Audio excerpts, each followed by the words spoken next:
اعوذ باللہ من الشیطان الرجیم بسم اللہ الرحمن الرحیم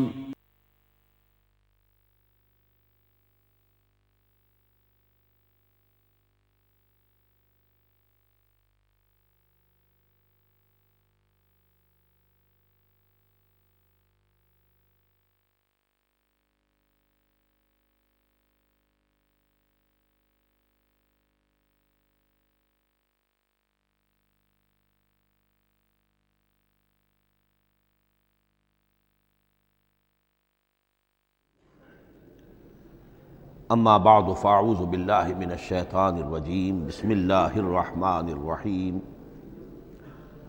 حامیم والکتاب المبین انا جعلناہ قرآنا عربیا لعلکم تعقلون وقال تبارک وتعالی کما ورد فی سورۃ یوسف علیہ السلام الف لام را تلک آیات الکتاب المبین انا انزلناہ قرآنا عربیا لعلکم تعقلون وقال عز وجل کما ورد فی سورۃ الزمر قرآنا عربیا غیر ذی عوج وقال جل وعلا کما ورد فی اول سورۃ الکہف الحمد للہ الذی انزل علی عبدہ الکتاب ولم یجعل لہ عوجا صدق اللہ العظیم رب اشرح لی صدری ویسر لی امری واحلل عقدۃ من لسانی یفقہوا قولی۔ تعارف قرآن کے ضمن میں جو مباحث پہلی نشست میں مکمل ہو چکے ہیں اس میں ایک کمی رہ گئی تھی، اس کو پورا کر لیجئے۔ قرآن مجید کی 2 آیات کے بارے میں یہ روایت موجود ہے صحیح مسلم میں حضرت عبداللہ ابن مسعود رضی اللہ تعالی عنہ سے کہ سورہ بقرہ کی آخری 2 آیات حضور کو شب معراج میں عطا ہوئی ہیں، وہ زمین پر نازل نہیں ہوئیں بلکہ حضور نے آسمان پر پہنچ کر ان کو حاصل کیا ہے۔ یہ امت کے لیے شب معراج کے تحفے کے طور پر یہ 2 آیتیں آمن الرسول بما انزل الیہ من ربہ والمؤمنون کل آمن باللہ وملائکتہ وکتبہ ورسلہ لا نفرق بین احد من رسلہ وقالوا سمعنا واطعنا غفرانک ربنا والیک المصیر۔ پھر آخری آیت جس میں طویل ترین دعا ہے۔ یہ 2 آیات جو ہیں مستثنیٰ کر لیجئے تو باقی جو ہے قرآن مجید وہ پھر پورا حجاز میں زمین پر نازل ہوا ہے محمد رسول اللہ صلی اللہ علیہ وسلم کے قلب مبارک پر۔ اب جو اگلی بحث ہے اس تعارف قرآن کے ضمن میں، قرآن کی زبان کون سی ہے؟ یہ سب جانتے ہیں عربی زبان ہے، لیکن کون سی عربی؟ عربی کوئی ایک نہیں ہے۔ جیسا کہ آپ کو معلوم ہے کہ ایک زبان ہوتی ہے پھر اس کے ڈائلیکٹس ہوتے ہیں۔ پنجابی زبان کے نہ معلوم کتنے ڈائلیکٹس ہیں، بنگلہ زبان کے نہ معلوم کتنے ڈائلیکٹس ہیں، پشتو کے کتنے ڈائلیکٹس ہیں۔ عربی زبان کے اس وقت پورے عالم عرب کے اعتبار سے تو دیکھیے تو ہر ملک کا جو ہے اپنا لہجہ ہے اور ان کے اپنے انداز ہے۔ تو خود نزول قرآن کے وقت بھی پورے جزیرہ نمائے عرب میں کوئی ایک زبان نہیں تھی، زبان ایک تھی لیکن اس کے لہجے مختلف تھے، الفاظ مختلف تھے۔ تو یہ جان لیجئے کہ قرآن نازل ہوا ہے حجاز کے بادیہ نشینوں کی زبان میں۔ وہ اصل عربی زبان حجازی قوم سمجھتی تھی، شہری زبان نہیں، دیہاتی زبان۔ یعنی کہ شہروں میں دوسرے ملکوں کے لوگ آتے جاتے رہتے تھے، خاص طور پر مکہ مکرمہ جو ہے وہ تو چونکہ ایک بہت بڑا تجارتی مرکز تھا۔ لإلاف قریش ایلافہم رحلۃ الشتاء والصیف فلیعبدوا رب ھذا البیت۔ ان کے قافلے جاتے تھے، آتے تھے، دوسرے تاجر بھی آتے تھے، تو ظاہر بات ہے کہ شہروں کے اندر تو پھر زبان جو ہے وہ مکسڈ ہو جاتی ہے، خالص نہیں رہتی۔ یہی وجہ ہے کہ قریش کے جو شریف گھرانے تھے، اونچے گھرانے تھے، وہ اپنے بچوں کو صحرا میں بھیج دیتے تھے کہ ان کی پرورش وہاں ہو، وہاں وہ خالص عربی زبان سیکھیں، ان کی زبان جو ہے پولیوٹڈ نہ ہو۔ تو بادیہ نشین حجاز کے، نجد کے نہیں، حجاز کے بادیہ نشین، ان کی زبان میں قرآن نازل ہوا ہے۔ یہ آیتیں اس سے پہلے بھی سامنے آ چکی ہیں سورہ زخرف کی، انا جعلناہ قرآنا عربیا لعلکم تعقلون، ہم نے اس اپنے کلام قدیم کو عربی زبان کا جامہ پہنایا ہے۔ انا انزلناہ قرآنا عربیا، یہ سورہ یوسف کی آیات، ہم نے اتارا ہے اسے قرآن عربی بنا کر، قرآنا عربیا لعلکم تعقلون۔ سورہ زمر میں قرآنا عربیا غیر ذی عوج، یہ عربی مبین میں ہے، صاف ستھری دھلی ہوئی عربی زبان جس میں کہیں کوئی ٹیڑھ نہیں ہے، کوئی ایچ پیچ نہیں ہے۔ اور یہی پھر سورہ کہف میں جو ایک ترانہ حمد اللہ نے ہمیں سکھایا ہے کہ میرے اس انعام عظیم پر میرا شکر ادا کیا کرو، تو کن الفاظ میں الحمدللہ الذی انزل علی عبدہ الکتاب ولم یجعل لہ عوجا۔ تو یہ عربی مبین جو ہے اگرچہ اصلاً ہے بادیہ نشین حجاز کے، البتہ یہ کہ عرب کے دوسرے قبائل کے بھی ان کی زبانوں کے بعض الفاظ اس میں آئے ہیں۔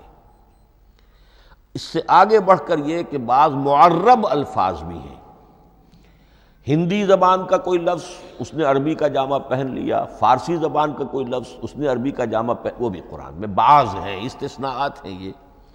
جیسے سنگ گل، یہ فارسی زبان کا لفظ ہے، سنگ گل، وہ سجیل بن کر قرآن مجید میں آ گیا ہے۔ حجارۃ من سجیل، یہ جو الم تر کیف فعل ربک باصحاب الفیل سورہ فیل میں ہے، سنگ گل کا سجیل بنا۔ اس طرح کے کچھ اور الفاظ بھی ہیں، لیکن یہ سمجھیے کہ ایکسیپشنز پروو دی رول، یہ استثناءات ہیں، قاعدہ اپنی جگہ پر قائم رہے گا کہ یہ حجاز کے بدوؤں بادیہ نشینوں کی جو زبان تھی اس میں قرآن نازل ہوا ہے۔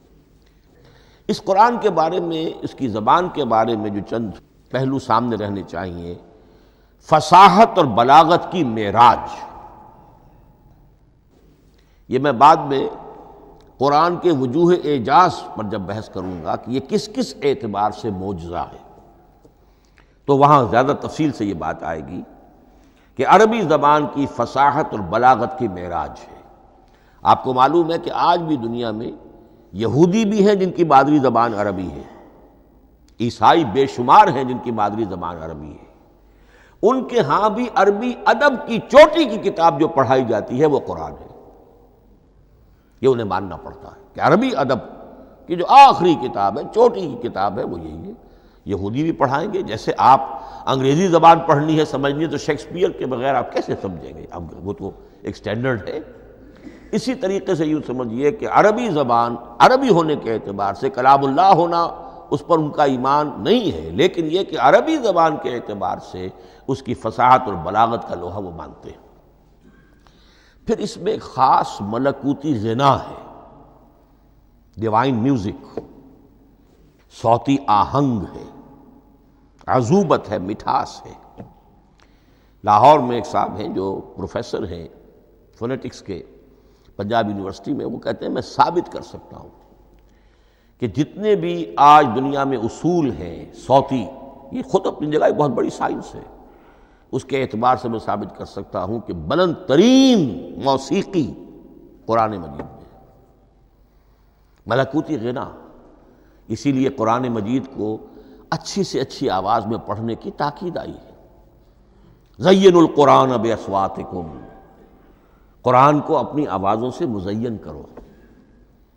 اسی طریقے سے من لم یتغن بالقرآن فلیس منا، جو قرآن مجید کو اچھی سے اچھے طریقے پر پڑھنے کی کوشش نہیں کرتا وہ ہم میں سے نہیں ہے۔ اسی طرح کے واقعات بھی ہوئے ہیں۔ حضرت ابو موسیٰ اشعری رضی اللہ تعالی عنہ، وہ بہت خوش الحان تھے، تو ایک روز حضور سفر رات کے وقت کہیں گشت پر تھے، جا رہے تھے ان کے مکان کے قریب سے، تو وہ اس وقت رات کی نماز میں قرآن پڑھ رہے تھے، تو حضور وہاں کافی دیر تک کھڑے ہو کر سنتے رہے۔ ظاہر بات ہے کہ اس وقت کے مکان کیا ہوتے تھے، ایک ایک حجرہ ہوتا تھا، یہ کوئی کئی کنال کی کوٹھیاں تو نہیں ہوتی تھی کہ کیا پتہ چلے ان کے اندر کیا ہو رہا ہے۔ وہ تو حضرت ابو بکر کے مکان کے پاس سے گزرتے تھے تو ان کی تلاوت سنتے تھے، حضرت عمر کے مکان کے قریب سے گزرے ان کی تلاوت سنی، حضرت عمر بلند آواز میں پڑھتے تھے، حضرت ابو بکر بڑی پست آواز میں پڑھتے تھے۔ حضور نے پوچھا کہ تم ایسا کیوں کرتے ہو؟ حضرت عمر نے کہا میں اس لیے کرتا ہوں، زور سے پڑھتا ہوں کہ شیطان بھاگ جائے۔ حضرت ابوبکر نے عرض کیا کہ میں اس لیے پڑھتا ہوں کہ جس کو میں سنا رہا ہوں وہ سنتا ہے، اس کو بلند آواز کی ضرورت نہیں۔ حضور نے کہا کہ ابوبکر تم ذرا اونچی کر لو آواز، اور عمر تم ذرا پست کر لو، ایوریج میں لے آؤ۔ تو بہرحال یہ معاملہ حضور کا صحابہ کے ساتھ ہوتا تھا۔ تو ابو موسیٰ اشعری رضی اللہ تعالی عنہ کی جب قرأت آپ نے سنی تو اگلے روز جب ملاقات ہوئی فجر میں تو آپ نے تحسین فرمائی ان الفاظ میں، یا ابا موسیٰ انک قد اوتیت مزمارا من مزامیر آل داود، اے ابو موسیٰ تمہیں تو اللہ نے آل داود کے سازوں میں سے ایک ساز عطا کیا ہے، یعنی حضرت داود کے گلے میں جو ساز تھا خوش الحانی تھی، ان کی آواز نہایت خوبصورت تھی۔ تو اسی طریقے سے اب وہاں کوئی مزمار سے مراد وہ نہیں ہے آلات موسیقی نہیں، گلے میں جو اللہ تعالیٰ نے رکھا ہے۔ تو انک قد اوتیت مزمارا من مزامیر آل داود۔ ایک آخری بات یہ نوٹ کیجئے کہ قرآن مجید کا عظیم ترین احسان ہے عربی زبان پر۔ یہ یوں سمجھیے کہ ایک ستون کی طرح اس زبان کو ٹھہرا دیا ہے، اس کو سٹیبل کیا ہے قرآن مجید۔ آج بھی پوری دنیا میں جسے عرب کہتے ہیں فصیح زبان، لغہ فصحی، وہ ایک ہے، وہ قرآن ہی کی ہے۔ زبانیں بدلتی رہتی ہیں۔ اردو 300 سال پہلے کی دکن میں جب شروع ہوئی، وہ آج آپ پڑھ بھی نہیں سکیں گے وہ کیا اردو تھی ولی دکنی کی۔ پھر وہ کیا اس نے روپ بدلے ہیں، اب وہ اردو کس شکل میں ہے، فارسی کن کن شکلوں میں رہی ہے، مختلف انگریزی کتنی شکلیں بدل گئی ہیں، لیکن عربی قائم ہے۔ اس کے لیے جیسے کہ قرآن مجید میں آتا ہے کہ ہم نے پہاڑ زمین میں گاڑ دیے اس کو سٹیبلائز کرنے کے لیے، ان تمید بکم، تمہیں لے کر زمین ایک طرف کو جھک نہ جائے۔ تو جس طرح یہ پہاڑ جو ہیں سٹیبلائزنگ ایفیکٹ رکھتے ہیں اس زمین کے لیے، اسی طریقے سے قرآن سٹیبلائزر ہے عربی زبان کا۔ اس کے اندر جو ایک ٹھہراؤ اور جماؤ پیدا کیا ہے، یہ قرآن مجید کا احسان عظیم ہے۔ تعارف قرآن کے ضمن میں اگلی گفتگو، قرآن کے اسماء و صفات۔ عربوں کا ایک خاص ذوق تھا، اور ظاہر بات ہے کہ اللہ تعالیٰ نے جب قرآن نازل کیا ہے تو عربوں کے ذوق کو بھی مد نظر رکھا ہے۔ ان کا ذوق کیا تھا؟ جس چیز سے انہیں محبت ہوتی تھی اس کے وہ بہت سے نام رکھتے تھے۔ گھوڑے کے لیے ہزاروں لفظ مل جائیں گے آپ کو، شیر کے لیے 5000 الفاظ مل جائیں، تلوار کے لیے 5000 الفاظ مل جائیں گے۔ یعنی اس شے کی جو بھی صفت ہے اس صفت کے اعتبار سے ایک نام، کوئی اور صفت ہے اس صفت کو ایک اور نام، تو وہ صفاتی نام۔ اب جیسا کہ آپ کو معلوم ہے اللہ کے 99 نام صفاتی تو ہے نا، اللہ کی ایک صفت دوسری صفت، اسی کے اعتبار سے اس کے نام ہیں۔ قرآن مجید کے اسماء علامہ جلال الدین سیوطی رحمۃ اللہ علیہ نے 55 شمار کیے، لیکن وہ بھی مکمل نہیں ہے لسٹ، اس لیے کہ اس میں ایک اہم نام برہان یہ شامل نہیں ہے۔ ان میں سے جو اہم اسماء ہے میں آپ کو سنا دیتا۔ القرآن، جس پر گفتگو بعد میں ہوگی، اس لیے کہ سب سے زیادہ ایک رائے یہ ہے کہ یہ تو اس میں جامد ہے، اس میں علم ہے قرآن کے لیے، پراپر ناؤن ہے۔ الکتاب، الذکر، الہدیٰ، النور، الفرقان، کلام اللہ، الوحی، روحا من امرنا۔ پھر اس کی صفات کے اعتبار سے الکریم، الحکیم، العظیم، المجید، المبین، رحمہ، العلی، بصائر، بشرا، بشیر، نذیر، عزیز، قرآن عزیز، بلاغ، بیان، احسن القصص، احسن الحدیث، موعظہ،